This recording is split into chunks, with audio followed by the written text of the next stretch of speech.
Hello, it is I, Aiden, aka the voice actor for Brian and Holton's dad, and virtually every one-off character. I used to voice Tyler and Brian's dad, but now that they have their own voice actors, I don't voice them anymore. Yeah, anyway, I wanted to make this video to talk about behind-the-scenes stuff that got cut, and answer some questions. Which, firstly, let's go ahead and answer some questions. I didn't really get a lot, to be honest. I asked about twice now for questions, and I got some questions, some from a Discord DM from one of the voice actors, and a few from you guys, so, yeah. The fuck is a Mandela catalog, and why is it Lost Love? So, it's a good question. It's that one funny horror series made by that one guy who's also trying to make another horror series, but nobody wants to watch it because they're too obsessed over his Mandela catalog series. Yeah, kind of like how when Kane Pixels tries to make music that isn't related to the Backrooms, everyone fucking just says, oh, this is Backrooms music, when it's not. I'm sorry, but the analog horror community is a bit, cringe at times, I'm gonna be honest. And Lost Love, there's a reason for that name existing, okay? And also, I needed a good name, and I thought it sounded cool. What inspired you to make this show? I can answer this one pretty damn well. The older Mandela catalog episodes, and my personal disliking of the whole religion subplot. Let me explain that for a second. I don't think the whole religion story with Gabriel and Adam is bad by any means, but I feel like it's overly focused on that. And Mandela catalog, for me personally, the parts that scare me is stuff like Intruder Alert, Volume 3, stuff that just involves seeing alternates terrorizing people in towns. Seeing the horrid extent of alternates and the things that they can do is what got me into the series. When I watched Volume 1 and saw that an alternate was able to convince somebody to just kill themselves, that shit scared me. And then you go to modern Mandela catalog, and it's all about Adam being this perfect alternate, and Gabriel wanting to take over the world. And I'm sorry, but I don't care. I just think that plot, to me, is not as interesting. What makes Mandela catalog scary is the alternates, not Gabriel and the fucking apocalypse. And so, I wanted to make a series that focused on not the religion part, but just the horror of alternates.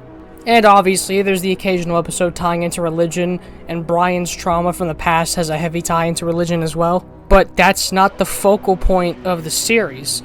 And anything involving religion, if I'll be blunt with you, is more of a critique of religion. I might offend people here, but I personally, as somebody who is bi, find that me liking guys results in me going to hell a bit dumb.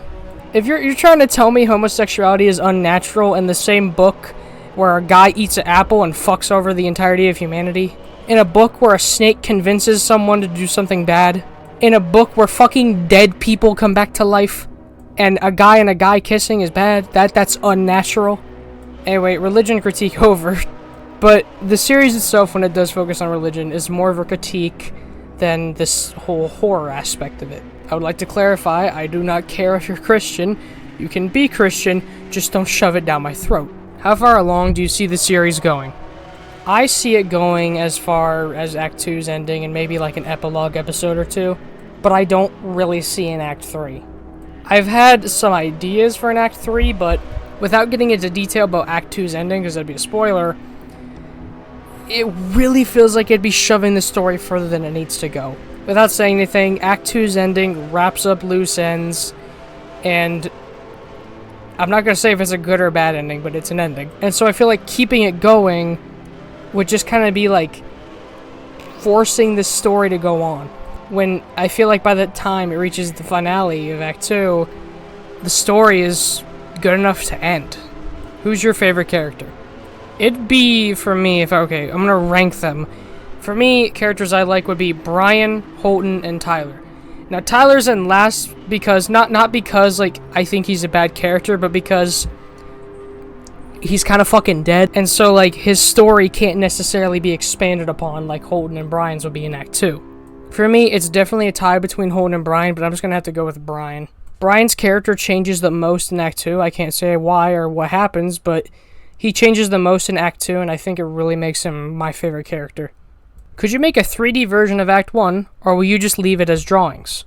I'll be leaving the series as just drawings with mixes of IRL shots and images. Mainly because, 1, I don't know how to do 3D rendering, but 2, it adds its own, I guess you could say, style to the series. I want this to feel separate and different than Mandela Catalog, and so it being drawn really conveys that in my opinion. And while yes, my art style has flaws, I will 100% agree with people on that. I'm going to keep it the way it is. If there's anything I wish I could do, it'd be to remake the older episodes of Act 1. You know, the ones I had before I got a proper video editor, and I used to film and edit on my phone, which is why the audio quality was so ass. But not only 1, would I have to dig through old sketchbooks to find the drawings. 2, I'd have to rediscover the lines from the voice actors. 3, I'd have to get the current voice actors for people like Brian's dad and Tyler to do lines for older episodes. And also, I'd have to edit it all, yada yada yada. So, yeah. The series will be staying as drawings and mixes of IRL shots. What would happen to Brian and Holton when they see the fake version of Tyler? Symptoms of MADS. Going insane, or hence MAD. Extreme desire to commit suicide/committing suicide. Becoming delusional and paranoid. Something happens, that's all I can say. Is there any characters would be more romantic than Brian and Holton being gay? Like, girl and boy loving each other? Those technically exist already with Brian's parents and Holton's parents, and I can't really say anything, but there's not really any new characters in Act 2, if I'm gonna be honest. Because I can't really think of a way to fit new characters into the story. Probably a few police characters I'll add, but that's really about it. But for straight couples, Brian's parents and Holden's parents, they're pretty much the only thing you really get about that, minus Tyler's grandparents and his parents, but they're, without being mean or anything, they're not really major in Act 2. Question. Open the closet, Holden. It's me, Haven. Is there one plot hole you can think of, and are you ever going to fill it? The only real plot hole I can think of is why Brian and Holton didn't go insane when alternates attacked them, but it'll be filled, don't worry. There's a reason they didn't end up like Tyler. Is Thatcher Davis going to meet Brian and his friends in Act 2? I want to try to make this series feel like it's going on alongside Mandela Catalog, and so I try my best not to have major characters, with the exception of stuff like the Intruder or Preacher, play a major role in the story. I've had Thatcher and Ruth show up before, but it was more or less just for the audience to remember, this is Mandela Catalog, these characters exist. But anyways, no, he will not be appearing, mainly on account of the fact, 1, I don't feel like trying to draw Thatcher, and 2, do you think I'm really gonna get his voice actor to voice this? Anyway, that's it for the Q&A bit. I'm gonna go ahead and do some cut content, and stuff that was cut. This part will not really be in any particular order, so yeah. And plus, like I said in the beginning of the video, this is spoilers, so if you somehow managed to make it this far, yeah, there's more spoilers from here. Originally, this series, when I made it originally, it had a lot of different things, mainly character surnames were completely different, Jesus Christ. But a general concept stuck within the series. The idea of 3 kids or friends suffering at the events of the alternates. And I don't mean dying, with the exception of Tyler, which his death was actually planned from the very start of making the series. But I mean just mental torture, because that's what alternates do. Mental warfare. And like Alec Kister stated in the interview with Wendigoon, the part no one seems to look at when talking about Mandela Catalog is MADS and its effects on people. And that is something I really wanted to focus on. And not only just MADS in general, but the effects it has on people, not even with MADS. And Tyler served as essentially the catalyst to that idea. Back when I was coming up with the concept for the series, it was actually a remake of... Okay, horrid confession to make here. I used to make content on TikTok. And yes, I was like 13 when I made it. And yes, it was cringe. And the amount of edge that was in the things I made on TikTok, you think the series now is edgy, good god, it was worse. And I basically wanted to take that story I had made and remake it. Try to make it better and feel different and just overall make it a better story. By this time, I had been working on 2 other Mandela Catalog fan projects, one called Sheep to the Slaughter, which was similar to Lost Love, but different in a few ways. And this whole ARG that involved, like, a guy trapped in his home when in reality it was just me recording when my mom was at work, and, like, him staying in his home because of the alternates outside, and watching him go insane and get diagnosed with MADS. It was... yeah, it was that. And so I decided to go and focus on Lost Love, which originally it was called Untold Tales, because the idea was that it was going to be all analog, and I very quickly realized that is going to be physically impossible to do. The way I want to convey this story, there has to be videos where it's not analog, and that's what the main episodes are. Think of the main episodes similar to the volumes in Mandela Catalog in a way. One of my main goals was when making the episodes for it to be like, you could tell what was going on if you watched the episodes, but watching the others was world building and gave you more info and hints. Yeah, what was I talking about? Oh yeah, content, yeah. So, firstly, the characters had very different surnames, and while I don't have images to sadly reference them, they were radically different. Character designs stayed pretty much the exact same since day dot.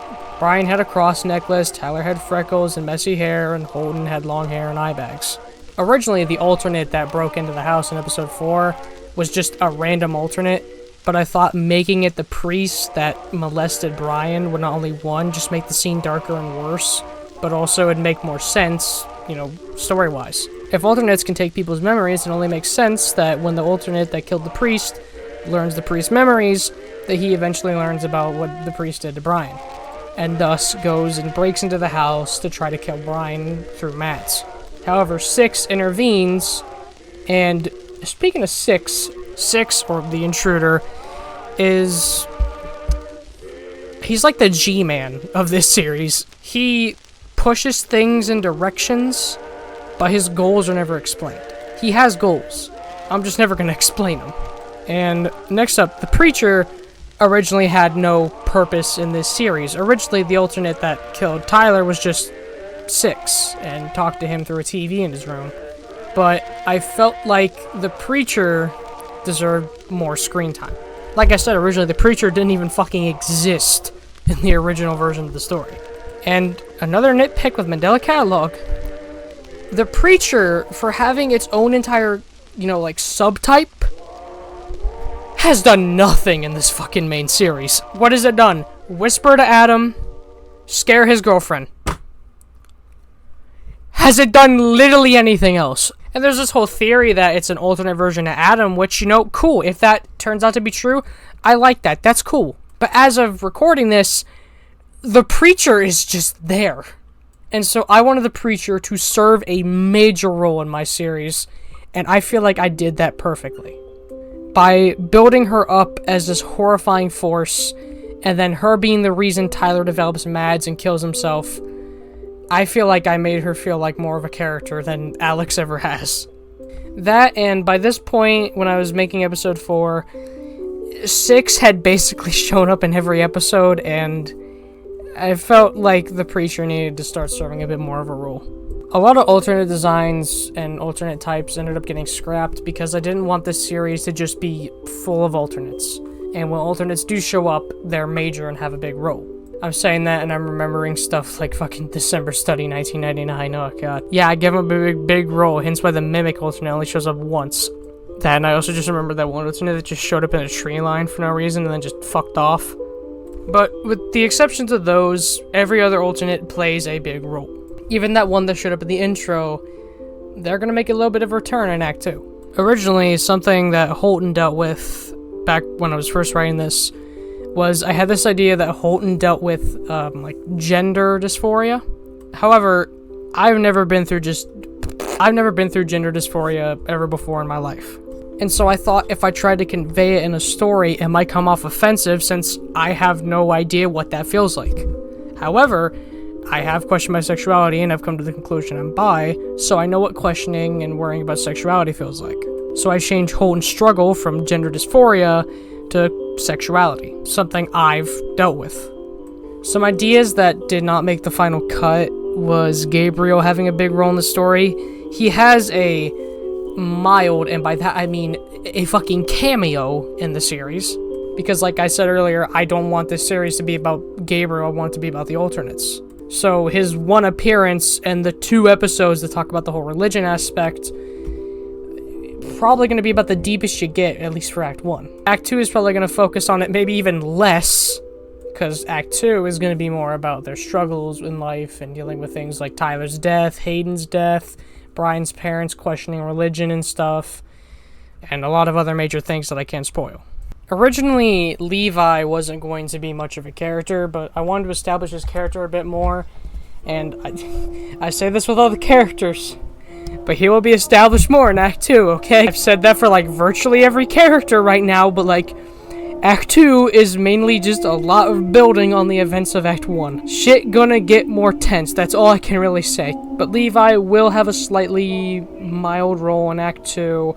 Not a major one by any league, but he does have a slight role in Act 2. But originally, Levi wasn't even going to be a character. He was just a cop. And Charlie was meant to just be a one-off cop, and now he's a little bit of a big character. Albeit, unlike Levi, he didn't go into hiding, he just got yelled at a lot by his boss. And fun fact, back when Interview Log came out, by that point, I was so low on the ideas and what to do with the series, and I had, like, no voice actors. So, by that point, I'm gonna be honest, if it wasn't for the Mandela Catalog Fandom Wiki Discord and Neko and Stanley joining the project, this thing would have not got off the ground. So, a large shout out to Stanley and Neko. You two are pretty much the main reason this thing is standing, along with everyone else that joined, like Jay and CNS and my friend Derp. All of you are pretty much the foundation holding this series together. I might do the editing, I might do a lot of the story writing, but y'all are the foundation holding this shit together. So if y'all are watching this, genuine thank you. Y'all made this shit possible. Now that we talked about stuff that got cut, I'm gonna go and talk about some of my philosophy behind making things and how I make things. Firstly, I'm not a firm believer in the whole idea of it's better for you to not tell the audience what happened and only give hints. At first, I was gonna have the whole thing with Brian and the priest be never basically stated, just heavily hinted. But I thought people could possibly miss the clues. And so thus came the scene in episode 4. If you've seen that scene, we all agree it's very peachy and PG. I too enjoy hearing the screams of a child as he's being molested. Another main goal of mine is for there to not necessarily be a main villain. There is no true main villain unless you want to talk about the ending of Act 2 or say that the police and the alternates are possibly the villains of this story. The police are simply trying to handle a situation they physically cannot. And the alternates, there's so many of them that trying to just pinpoint one as a main villain is not really plausible. What makes the Preacher less of a villain than Six, and what makes Six less of a villain than just every other alternate? The only thing that's different between them and other alternates is just their abilities. Their goals are probably a little different too. Alternates want to give people mads. The Preacher does the same thing, just they lie instead of telling horrible truths. And Six's goals are just never fucking explained. And an alternate that will be in Act 2, who's been hinted at in a video I made, his goals are also not really ever explained. He wants to give mads, but he does a very, very, very complex way of doing it. And another thing with my design, and this one's going to be controversial, and it's about sexuality. I feel like in a lot of media, gay couples or same-sex couples are portrayed as being flawless. They're never in arguments, they never have fights, they're a perfectly happy couple. And while I won't go into detail, Brian and Holton have some very large disagreements in Act 2. They're by no means a wholesome, healthy couple. They have arguments, they have disagreements, they have fights. There's days they wish the other person didn't exist, and there's days they wish that they could just live with them forever. They're not some happy, wholesome couple where nothing goes wrong like it's portrayed in every other form of media with same-sex couples. And secondly, you don't shove it down the viewer's throat. The main reason people often are mad about LGBTQ stuff in media is because it's shoved down their throat. Holton's sexuality, as far as I can remember, is brought up about 2 or 3 times. Hayden and Richard, they're gay, but they don't ever talk about gay political issues or some bullshit. The closest thing to a fucking political statement is Holton talking about how Hayden wants to marry Richard if it ever becomes legal to marry, because by that point it's 1998 and gay marriage isn't allowed. That's like the closest thing to a political gay joke.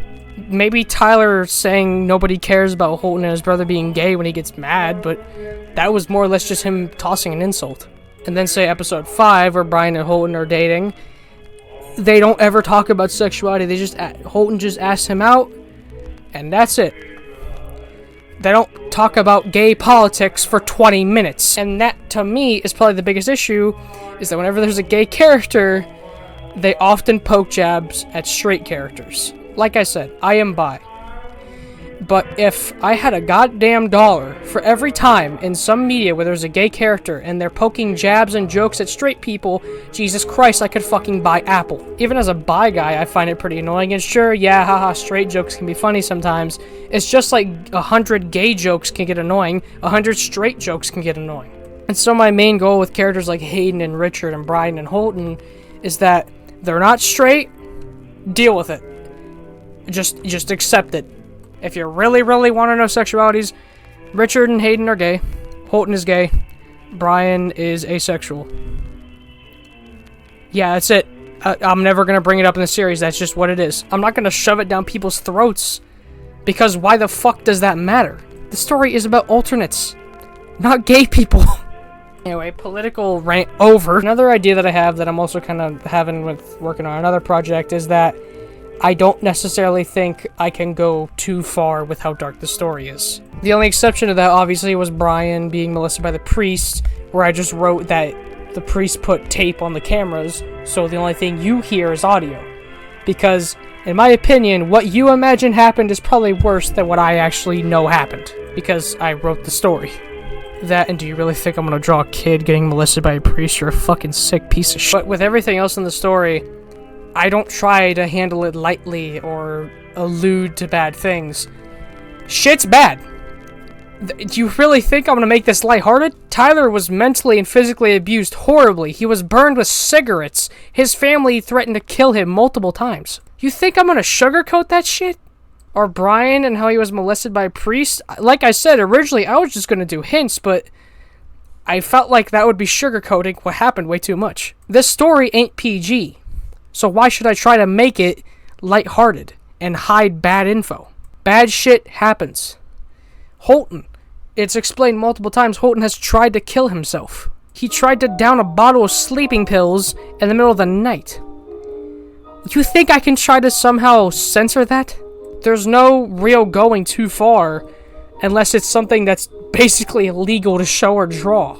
The only exception is basically shit that's illegal, aka trying to fucking draw a kid getting fucked by a priest, which, if you are going to try to defend that, you're a goddamn pedo in the making. The only exception is stuff that's just flat out horrible and too disturbing to draw and pretty much will get this channel taken down if I do that, aka Brian and the priest. And so I just use audio because while still disgusting, I can keep this channel up. So in summary, I don't think that constant hints make a good story. Secondly, the best kind of horror stories are ones with no clear villain or the villain's goals are completely unintelligible. Third, when you're having LGBTQ characters, don't shove it down people's throats, and if you're gonna bring up stuff about it, have it at least either 1, play a part in the story, or 2, bring it up once or twice and just cut it there. And secondly, as long as it's not below human morals, whatever fucked up topics your stories are about, try to convey them. Don't censor yourself. That's some of my own personal philosophy when making this series. Thank you all for watching. I'm glad if you made it this far into the video. Sorry for getting a little bit political at some parts, but I'm really glad that this series has done as decent as it has. And while sure, views are not fucking millions like Mandela Catalog, every view and subscriber makes me happy.